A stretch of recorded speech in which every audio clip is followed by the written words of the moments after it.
Does the soul visit loved ones during sleep? Edgar Cayce's hidden answer. It is 3 in the morning. You wake suddenly, pulled from sleep by something you cannot name. The darkness feels different, charged, warm, as though someone just left the room. Your heart is beating, but not with fear, with recognition. You could swear you felt a hand on your shoulder. You could swear you heard a voice. Familiar, beloved, impossible. You could swear you saw a face hovering at the edge of the bed, luminous and gentle, before it dissolved into shadow. Was it a dream? Or was it something far more real than waking life itself? You lie there in the stillness, trying to hold on to the feeling, trying to remember what was said, trying to understand why this moment feels sacred, monumental, as though you have just returned from somewhere distant and come back changed. Most people roll over and go back to sleep. They dismiss the encounter. They tell themselves it was nothing, just the mind playing tricks, just neurons misfiring, just grief conjuring phantoms. But what if they are wrong? What if that presence you felt was not imagination, but visitation? What if the voice you heard was not memory, but communion? What if the face you saw was not hallucination, but love reaching across the veil to touch you in the only realm where such contact is possible? Tonight, we are going to reveal what Edgar Cayce discovered about the soul's secret life during sleep, about the journeys we take every single night without knowing, about the reunions that occur in dimensions our waking minds can barely comprehend. And we are going to answer the question that has haunted humanity since the first person ever grieved. Can the dead visit the living? Can souls separated by distance, by circumstances, by death itself, still touch one another? Edgar Cayce said yes, not as speculation, not as wishful thinking, but as documented, verifiable truth drawn from more than 14,000 trance readings spanning 4 decades. He revealed that when you fall asleep, you do not simply lose consciousness. You travel. Your soul separates from your body and journeys into realms where the people you love, living and dead, are waiting. And they visit you too, faithfully, patiently, constantly. The tragedy is not that these visitations do not happen. The tragedy is that we wake and forget them. We dismiss the most profound encounters of our existence as mere dreams. But before we can understand who visits us in sleep, we must first understand the man who mapped this invisible world, and why his testimony cannot be dismissed. Edgar Cayce did not look like a mystic. He was a photographer, a Sunday school teacher, a man who wore simple suits and spoke with a gentle Kentucky drawl. He had a wife, children, a modest home. He believed in God, attended church, and lived a quiet, unassuming life. But Edgar Cayce had a gift, or perhaps a doorway. When he closed his eyes, lay down on his couch, and entered a self-induced trance, something extraordinary happened. His voice changed, his language transformed, and he began to speak truths he could not consciously know.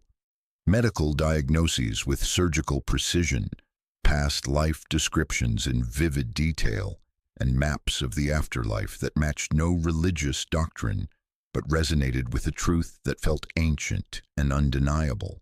They called him the Sleeping Prophet, America's most documented psychic, the man who could access what he called the universal mind, the infinite library of all knowledge, all souls, all lifetimes. 14,000 readings, 14,000 sessions meticulously recorded by stenographers, every word preserved in the archives of the Association for Research and Enlightenment. But here is what most people do not know. Cayce's most controversial readings were not about healing or prophecy. They were about what happens when we fall asleep, about the hidden life of the soul during the hours when the body rests and consciousness is freed to travel. Cayce revealed that every night, without knowing it, your soul leaves your body. It rises into realms where distance does not exist, where time flows differently, where the living and the dead share the same space. And there, you engage in reunions, lessons, and healings that your waking mind can barely remember. This was not theory. This was testimony drawn from case after case, where Cayce described nocturnal soul visitations that were later verified. Consider this. A woman writes to Cayce, desperate and grieving. Her husband died 6 months ago in a sudden accident. She dreams of him constantly, vivid, intense dreams where he speaks to her, holds her, tells her things she needs to know. But her family insists these are just her mind's way of coping, just wish fulfillment, just denial. She asks Cayce, are these dreams real?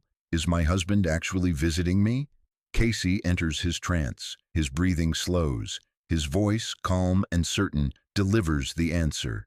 Yes, these are true visitations. Your husband's soul travels to you nightly.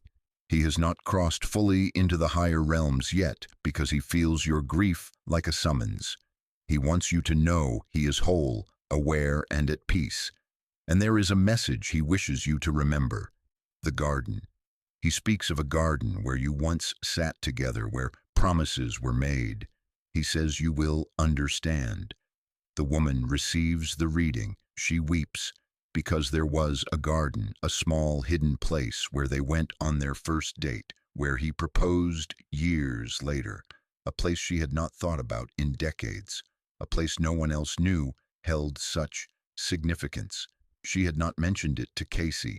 She had not written about it in her letter. And yet, her husband's soul, in the dream visitations, was reminding her of it, anchoring his presence in a memory so specific that she could not dismiss it as coincidence. This is the kind of evidence Cayce's work offers. Not vague comfort, but precise, verifiable communion.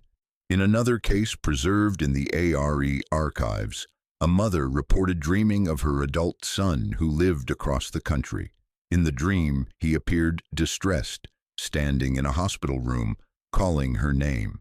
She woke with an overwhelming sense that something was wrong. The next morning, she received a phone call. Her son had been in a car accident the night before. He was stable, but he had been asking for her while unconscious. The nurses said he kept repeating her name during surgery. Cayce explained what had happened. The mother's soul, alerted by the bond of love, had traveled to her son's bedside during sleep. She had stood beside him, invisible to the doctors but fully present to his soul. And he had felt her, called to her, even as his body lay broken on the operating table. This is not fantasy. This is the architecture of soul communion that Cayce mapped with startling precision. But he did not just document these encounters. He explained how they work, the mechanics hidden inside the mystery, and it begins the moment your body surrenders to sleep. Close your eyes. Feel your body resting. Feel the weight of it, the density, the way gravity holds you to the earth. Now imagine, just for a moment, that this body is not you. It is a vessel, a garment, a temporary home for something far more vast. This is the first truth Edgar Cayce revealed about sleep. You are not your body. You are consciousness inhabiting a body. And when sleep deepens, when the mind releases its grip on waking awareness, consciousness does something extraordinary. It separates, not violently, not dramatically, gently, like breath leaving lungs, like a bird lifting from a branch. Cayce called this the soul's nightly liberation, and he described it with such clarity that even skeptics found themselves unable to dismiss his testimony. The instant you drift into deep sleep, the phase where dreams become vivid, where rapid eye movement begins, your soul rises. It lifts a few inches, a few feet, and then farther still, tethered to the body by what Cayce called the silver cord. This cord is not physical. It cannot be seen by waking eyes or measured by instruments. But in the realm where souls dwell, it is luminous, shimmering, unbreakable, a lifeline connecting consciousness to flesh, like an umbilical cord between mother and child. The silver cord ensures return. No matter how far you travel in sleep, no matter what realms you enter, the cord pulls you back when the body needs you. When morning comes, when danger approaches, when the alarm sounds, this is not death. Death is when the silver cord releases completely, when the soul ascends without return. But sleep is safe liberation, nightly practice, rehearsal for the journey that will one day be permanent. Cayce said that most people have no conscious memory of these separations. The waking mind, preoccupied with survival and identity, does not register the soul's travels. You wake feeling rested, perhaps remembering fragments of dreams, but unaware that you have just returned from another dimension entirely. But where do you go? Cayce described a realm he called the borderland, not heaven, not the physical world, but a dimension in between, a place where thought becomes motion, where distance collapses, where the living and the dead can meet because they are operating at the same frequency. In the borderland, you are not bound by physics. You do not walk. You think yourself to places. You do not speak with vocal cords. You communicate through telepathy, through waves of emotion and intention, and you are not alone. Others are there, souls in sleeping bodies just like you, wandering this twilight realm with varying degrees of awareness. And souls who have left their bodies permanently, the deceased, the guides, the teachers, who move through the borderland with purpose, seeking those they love, those they serve, those they are contracted to help. Cayce said the silver cord is why you always return. Even if you forget the journey, even if you wake with no memory of traveling, the cord is your anchor, your guarantee, your lifeline between two worlds. And it is this cord, this sacred tether, that makes nocturnal soul visitation possible. Because while you sleep, while your soul is freed and your consciousness is open, you become available, accessible, reachable. The people who love you, whether they are sleeping in the next room or deceased in another realm, can sense your presence. They can feel the call of your soul. And if the conditions are right, if the magnetic pull is strong enough, they will come to you. But what creates that pull? What summons a soul to visit you specifically out of all the billions of sleeping consciousnesses? Cayce revealed a hidden law, a law that governs every nocturnal encounter, and it begins with a single silent call. You are thinking of someone right now, or you were recently, someone you miss, someone you worry about, someone you love so deeply that the thought of them aches. Did you know that every time you think of them, you send a signal? Not through technology, not through the physical world, but through the realm where souls communicate. A vibrational summons, a magnetic pulse, a call that crosses all planes. Edgar Cayce taught that soul visitations are never random. They are magnetically orchestrated by love, by need, by spiritual contract. When you think of someone with deep emotion, grief, longing, devotion, even unresolved anger, you create a pull, a tug, an energetic invitation, and if that soul is available, they feel it and they respond. This is the law of soul magnetism, and it operates whether the person you are calling is incarnate and sleeping or disincarnate and free. Think about the grieving widow who dreams of her husband every night in the weeks after his death. This is not coincidence. This is him answering her heart's cry. He feels her grief like a beacon. He senses her need for reassurance, and so night after night, he travels to her in the borderland, offering comfort, whispering messages, holding her in ways the waking world can no longer allow. Or consider the mother who wakes in the middle of the night, thinking of her daughter who lives across the country. She cannot shake the feeling that something is wrong. The next day she calls, and her daughter admits she was in crisis the night before, overwhelmed, alone on the verge of breaking. What happened? The mother's soul, pulled by the invisible thread of maternal love, traveled during sleep. She stood beside her daughter, unseen but present, and the daughter felt it, a warmth, a comfort, a sense that she was not alone. This is soul magnetism at work. This is the architecture of love operating beyond the constraints of distance and time. Cayce identified three primary types of soul magnetism that govern nocturnal visitations. The first is love-based visitation. Spouses, parents, children, friends. The bonds forged through affection create magnetic lines so strong that even death cannot sever them. When you grieve someone, you are calling them. And if their soul is able, it will come, not to haunt, not to frighten, but to offer the only gift it can: presence. The second is karmic visitation. These are encounters rooted in unfinished business. Souls who share past life connections, who owe each other lessons, who have agreements to fulfill. You may dream of someone you barely know in this life, yet the encounter feels ancient, significant, charged with meaning you cannot name. Cayce said these are souls you have known across lifetimes, meeting you now in the borderland to resolve what was left incomplete before. The third is guidance visitation.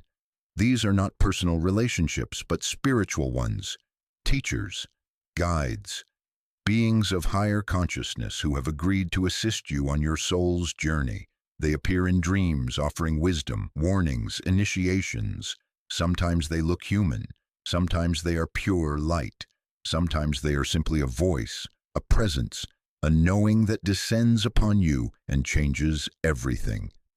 Cayce emphasized that you are never calling into the void.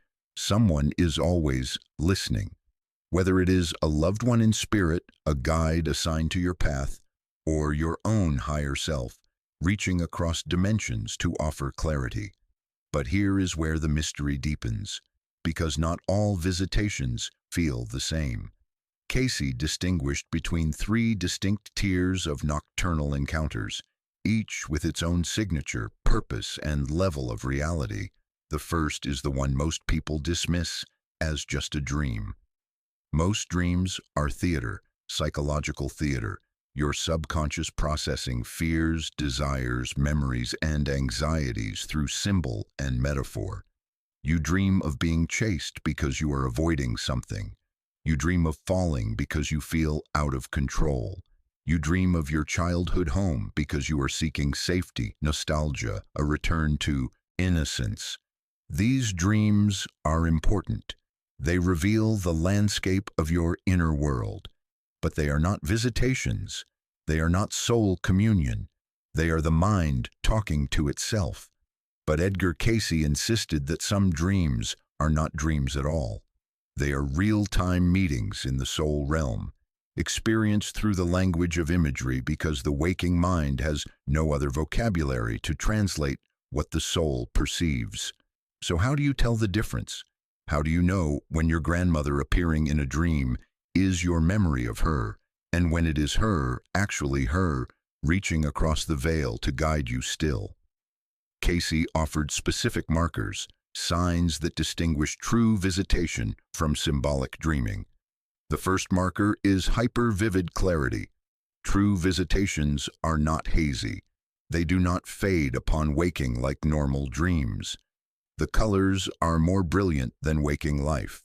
The details are sharp, precise, unforgettable. You can recall the texture of clothing, the tone of voice, the look in their eyes with stunning accuracy. The second marker is interactivity. In symbolic dreams, the figures are projections of your mind. They follow scripts. They behave predictably. But in true visitations, the loved one has autonomy. They say things you do not expect. They react in ways that surprise you. The conversation feels real because it is real. Two consciousnesses meeting, exchanging, communicating. The third marker is emotional afterglow. Normal dreams dissipate within minutes. You wake, and within an hour, you have forgotten most of it. But true visitations leave a lingering feeling, warmth, peace, clarity, or even a sense of having been held. That feeling does not fade. It stays with you for days, sometimes weeks. It becomes a touchstone, a memory you return to when grief resurfaces. And the fourth marker, perhaps the most undeniable, is verifiable information. The loved one tells you something you did not know, a detail about their passing, a message for another family member, a location of a hidden object, and when you investigate, it is true. Cayce documented case after case of this. A father appears to his daughter in a dream and tells her where to find his will, hidden in a place no one knew about. A deceased friend visits in sleep and delivers a message to his widow, an apology he never gave in life, words she desperately needed to hear, and she recognizes his phrasing, his cadence, his essence so clearly that doubt becomes impossible. This is Tier 1 visitation, not full soul projection, not conscious travel, but communion through the dream state. The soul uses the language of dreams to deliver what the waking mind can receive. But Cayce described a second tier, rarer, more intense, where the soul does not just dream the encounter. It leaves the body entirely and travels to where the loved one dwells. There are nights when you do not dream about your loved one. You go to them. This is Tier 2, conscious soul projection, and it is the most exhilarating, most disorienting experience a sleeping soul can have. Edgar Cayce described it as the moment when awareness remains intact during the out-of-body journey. You are not watching yourself in a dream. You are piloting your consciousness through dimensions, fully present, fully lucid, moving with intention. You might find yourself standing in a distant city, watching over a friend in crisis. You might enter a hospital room and see a loved one recovering from surgery, even though you are physically hundreds of miles away. You might rise into realms of shimmering light, where a deceased parent waits with open arms, their form radiant, their presence unmistakable. These experiences often occur during times of heightened emotion, illness, grief, deep meditation, spontaneous spiritual openings. The soul, temporarily loosened from the body's dense grip, travels with purpose and returns with something precious, verifiable information. Cayce documented a case preserved in the ARE archives. A mother, sleeping in her home, had a vivid experience of leaving her body and traveling to her son's apartment 500 miles away. In the experience, she saw him lying on the couch, feverish, struggling. She saw the details of the room, books stacked on the table, a blue blanket draped over the armrest, a cup of tea half finished on the floor. When she woke, she called him immediately. He answered, weak and disoriented. Yes, he had been sick for days. Yes, he was lying on the couch. And when she described the room, the books, the blanket, the cup, he fell silent, because she had never visited that apartment. She did not know what it looked like, but her soul had been there. Her consciousness had traveled across the miles to check on him, and she had returned with proof. This is conscious soul projection, and Cayce said it is not a rare gift reserved for mystics. It is a natural ability every human possesses. The only difference is awareness. Most people project and forget, but some, through practice or circumstance, remember. Another case involved a widow who, in deep grief, found herself in what Cayce called a temple of light. She did not dream it. She was there. Her soul had left her sleeping body and ascended into a luminous realm where her husband waited. He embraced her. He spoke to her with clarity and tenderness. He gave her a message for their daughter, specific words, a private joke, a reference only their family would understand. When she woke, she was shaken. It had felt more real than waking life. And when she delivered the message to her daughter, the girl wept, because those were her father's exact words, his phrasing, his love. Tier 2 visitations are proof that consciousness is not bound by the body. That distance is an illusion. that love creates portals through which souls can travel, meet and touch one another, even when flesh separates them. But there is a third tier, one Cayce spoke of only in hushed, reverent terms. Level of visitation so profound that it does not just comfort the living or the dead, it heals them, transforms them, rewrites the very soul contracts between them. At the deepest level of nocturnal soul travel lies what Edgar Cayce called the healing exchange. This is not passive visitation. This is not one soul reaching out while the other simply receives.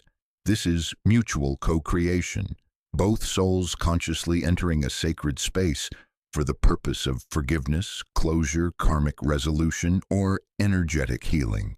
Cayce described these meetings as occurring in realms beyond the borderland, places of higher vibration, gardens of light, celestial libraries, temples where time does not exist and only truth remains. Here, words that were never spoken in life are finally shared. Wounds carried across lifetimes are gently unwound. A mother who died suddenly can hold her child one last time. An estranged friend can offer the apology that never came. And both souls wake, one to their body, one to their afterlife realm, forever changed. Cayce documented a case where a man, racked with guilt over his father's death, spent years in torment. They had fought. Bitter, cutting words had been exchanged, and the father died before reconciliation could happen. The man sought Cayce's guidance. In trance, Cayce explained that healing was still possible, that the soul does not carry grudges beyond death, that the father, now in spirit, had already forgiven him, but the son needed to receive that forgiveness at the soul level.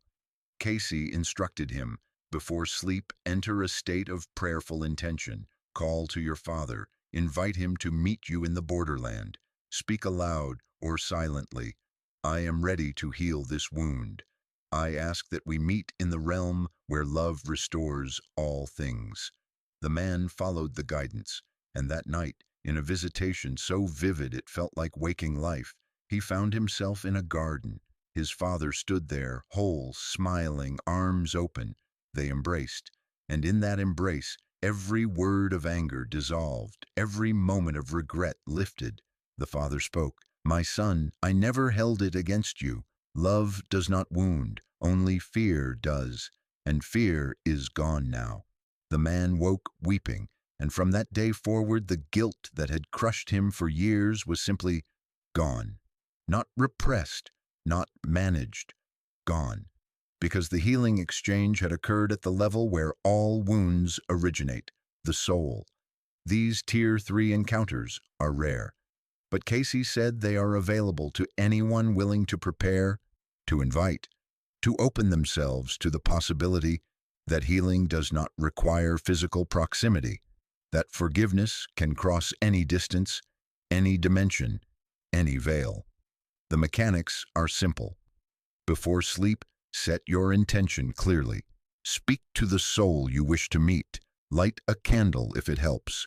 Pray if that resonates. But most importantly, release expectation. Trust that if the meeting serves both souls, it will happen. And when you wake, pay attention to the feeling in your body, to the lightness that may have arrived overnight, to the dreams you remember or the ones you do not but somehow know occurred. Healing exchanges leave traces. Even when memory fades, transformation remains. But if the soul can travel to loved ones, can it also travel to other realms?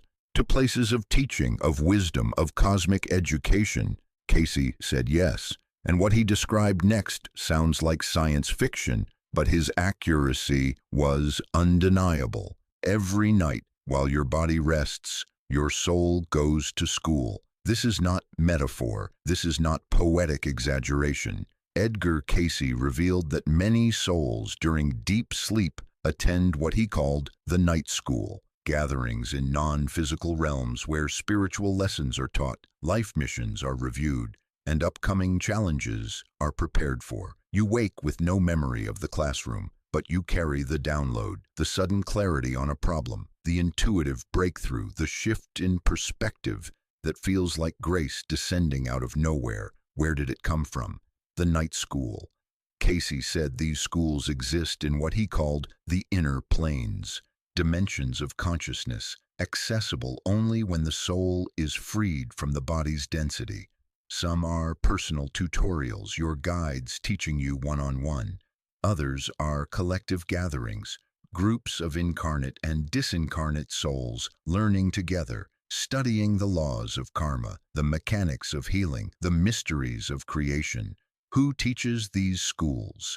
Elder souls, beings who have completed many lifetimes and now serve as instructors. Ascended masters, those rare consciousnesses who have transcended the cycle of reincarnation and dwell in realms of pure light. And sometimes your own higher self, the aspect of you that never forgot its divine origin, offering guidance to the fragmented self, still navigating earthly existence. What subjects are covered? Karmic patterns. You review the threads of cause and effect woven through your life, seeing where choices created consequences, where pain could have been avoided, where growth is still needed. Healing skills. Souls preparing to become healers, teachers, or guides in future incarnations practice in the night school. They learn energetic anatomy, they rehearse soul retrieval, they study the language of symbols and dreams. Soul purpose. Many people wake with sudden clarity about their life's direction, a career shift that feels undeniable, a calling that was always there but suddenly roars to the surface. Cayce said this often follows a night school session where your guides reminded you of the contract you made before incarnating, the mission you agreed to fulfill. But why don't you remember? Cayce explained that the waking ego is not always ready for the information. The subconscious receives it, integrates it slowly, and releases it into conscious awareness only when you can handle it without destabilizing. This is mercy. This is divine timing. You are being educated every night, whether you know it or not. Some people, through meditation, dream journaling, or spontaneous spiritual openings, begin to recover fragments of these nocturnal lessons. They wake with phrases in their mind, symbols they cannot explain, or a sudden knowing that feels ancient and undeniable. Cayce encouraged this. He taught that the more consciously you engage with sleep as a sacred journey, the more you will remember, the more you will benefit, the more you will align with your soul's true path. But not all nocturnal encounters are benevolent. Cayce warned of a shadow side to soul travel, entities, energies, and influences that can intrude upon the unprotected sleeper. What he revealed next is both warning and protection. If love magnetizes positive visitations, then fear, guilt, and unresolved trauma can attract their opposites. Edgar Cayce did not shy away from this truth.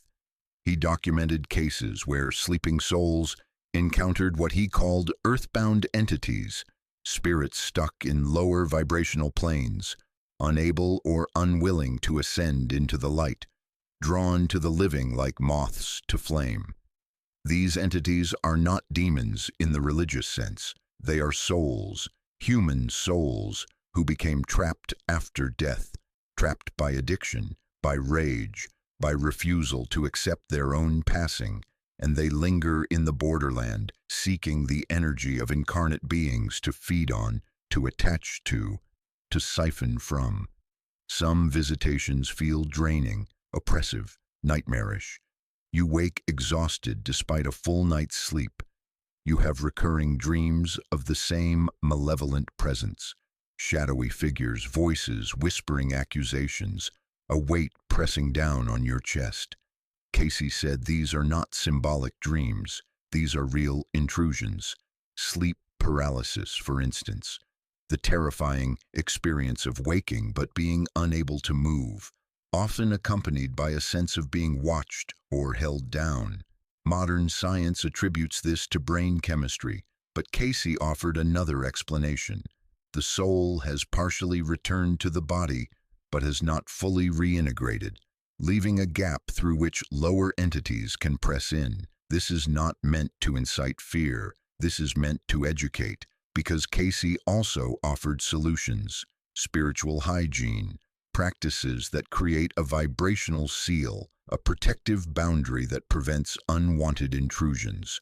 The first practice is pre-sleep prayer, not rote recitation, but sincere invocation of divine protection. Speak aloud or silently. I am surrounded by the light of Christ consciousness. I am protected by the love of the divine. Only beings of the highest good may approach me in sleep. Cayce emphasized the importance of invoking Christ consciousness, not as religious doctrine, but as the highest frequency of unconditional love. Whatever name you use, Source, God, the universe, call upon it with intention. Request that your guides stand watch. Ask that only love may enter your rest. The second practice is clearing the bedroom of emotional residue. Spaces hold energy.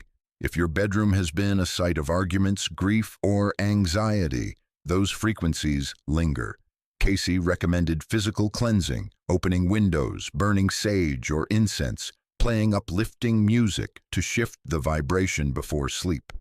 The third practice is refusing to engage with fear-based entities. If you encounter a malevolent presence in a dream or during sleep paralysis, do not fight it, do not scream, do not feed it with terror. Instead, assert your sovereignty, command it calmly and firmly. You have no power here. I am a child of the light. I command you to leave. Cayce said these entities dissolve when denied attention. They are parasitic, not powerful. They thrive on fear. Starve them with calm authority, and they scatter. But the most important truth Cayce offered is this: you are sovereign even in sleep. Protection is always available. Your guides are always near, and the light, if you call upon it, will never fail to respond. Now that you understand the risks, let us turn to the gift, because Cayce taught that intentional soul visitation is not just possible, it is a skill you can cultivate. And the benefits reach far beyond comfort. They extend into profound physical and emotional healing. Edgar Cayce documented dozens of cases where nocturnal soul visitation produced measurable healing, not just emotional comfort, not just spiritual peace, but physical recovery that defied medical explanation.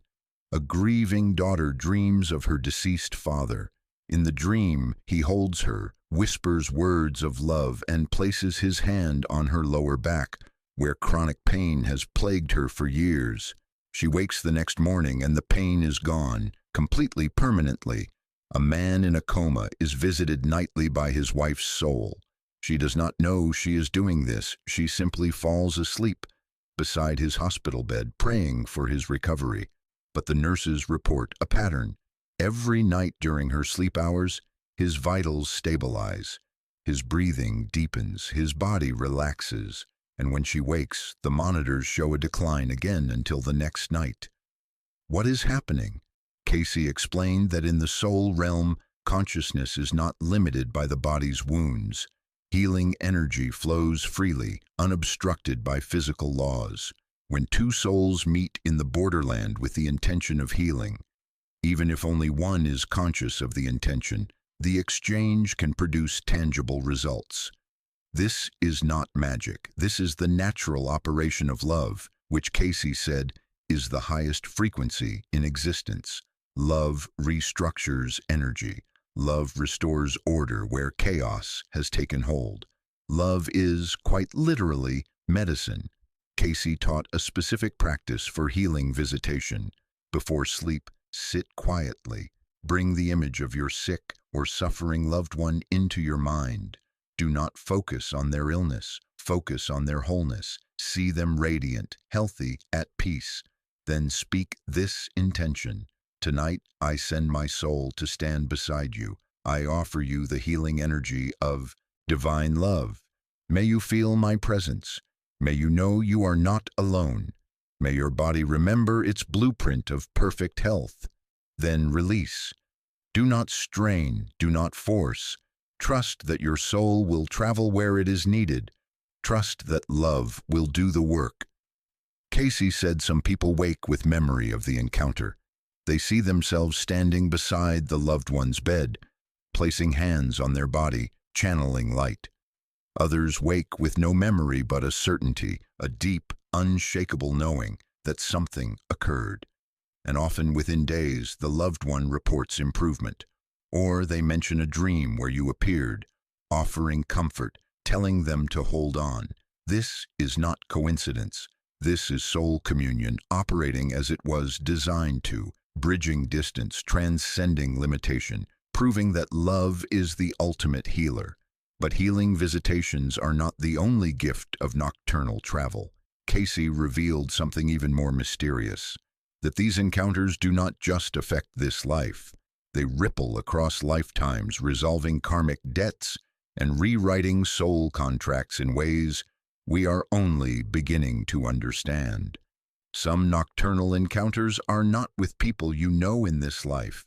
They are with souls you have known before, in past incarnations, across centuries, in bodies and cultures that no longer exist. And they are meeting you now to complete unfinished spiritual business. Edgar Cayce called these karmic visitations, and they carry a signature unlike any other encounter: ancient recognition. A stranger appears in your dream. You have never seen their face in waking life, but you feel as though you have known them forever. The connection is immediate, inexplicable, undeniable. Or a teacher offers you wisdom in a language you do not speak, but somehow you understand. The words bypass your conscious mind and land directly in your soul. Or a figure asks for your forgiveness, and you wake knowing, without context, without explanation, that you once wronged them, centuries ago, in another body, in another life. Cayce said the borderland is not bound by linear time. When your soul travels there, it can access the full tapestry of its existence. Every lifetime, every relationship, every unresolved thread. And sometimes souls who share history will rendezvous in the borderland to finish what was left incomplete. A man who betrayed you in a past life appears in your dream, offering apology. You accept. And in waking life, a pattern of betrayal that has haunted you, repeated in relationship after relationship, suddenly dissolves, because the karmic root was healed at the soul level.